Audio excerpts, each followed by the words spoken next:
consider the following code segment.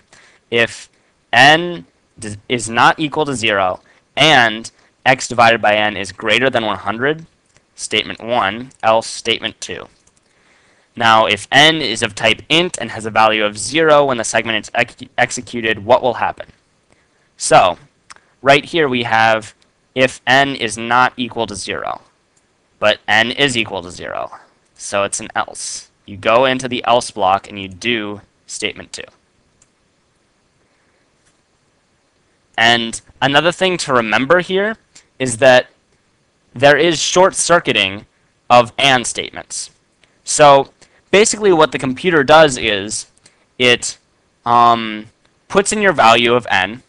So it puts in 0 into this n. And it says, hey, that's not equal to 0. And it just goes straight on to the else. It never checks this condition, which would throw an arithmetic exception. It doesn't go in there because it already knows that this whole statement is false, because both of these statements need to be true in order for the whole statement to be true. So it just skips straight to the else, and only statement 2 occurs. And the answer is D. So for number 8, what will the output be for the following poorly formatted program segment if the input value for num is 22? So int num equals call to a method that reads an integer. That's some good commenting, I guess. So if num is greater than 0, and if num mod 5 is equal to 0, then num will be printed. Otherwise, it will say num is negative. So we input 22, and that goes into this if statement, and then goes one more, but this isn't true. So it then goes on to the else, where system.out.println num is negative.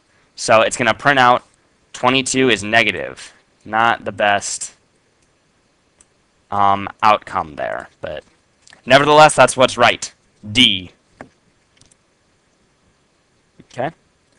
So what values are stored in x and y after execution of the following program segment? Int x equals 30, y equals 40. If x is greater than or equal to 0, and then another if x is less than or equal to 100, then y equals x times 3 if y is less than 50. Just a bunch of if and else statements that you'll have to go through. So we'll just go through them as we see.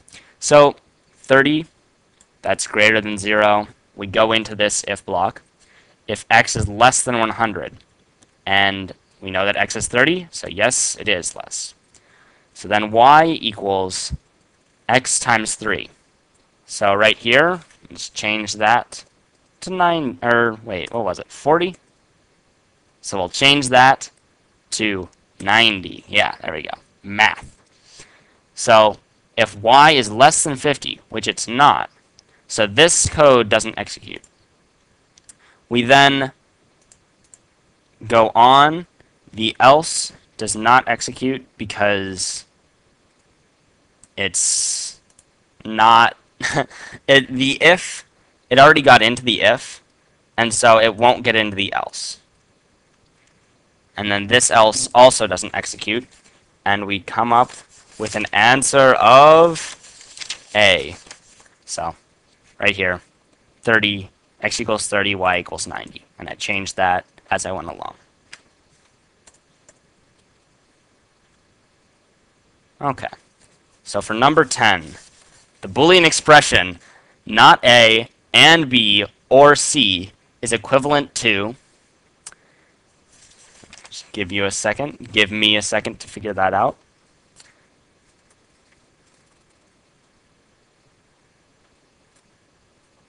So in B, only one has to be Wait a second, I think I'm on the wrong question. What is this? Okay. So, in this one, this is correct. I didn't have free work for this one. But it's, you would do the and first just from order of operations. I mean, it's kind of simple there. So it's just B. So for 11, assume that A and B are integers. The Boolean expression, not A, is less than or equal to B, and A times B is greater than 0. We'll always evaluate to true, given that A equals B, A is greater than B.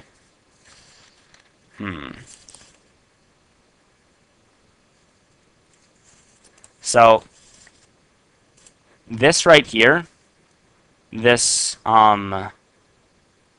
if you put the not into this, then you get A is greater than B.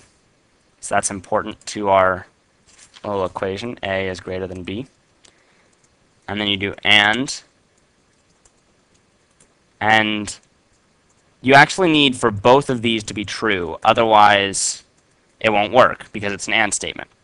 So A is greater than B, so this has to be true.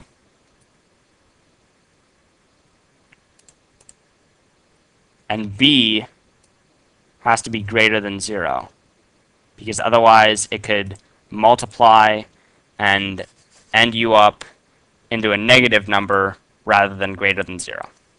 So D. Oops. D. That D. Okay, moving on to 12. Given that A, B, C are integers, consider this Boolean expression. A less than B, or not C is equal to A times B, and C is less than A. Okay, so this one is definitely one of the hardest on my sheet. So right here, if C, so I'm just going to go through what I did. Well, I took a while to figure it out, but if C is less than A is false, if this one right here is false, then this statement without the not is false.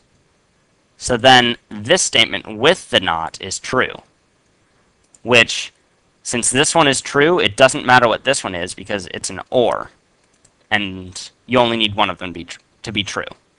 So in this one, C is less than A is false is the right answer because it ends up that with ands and ors, you get that this equals true.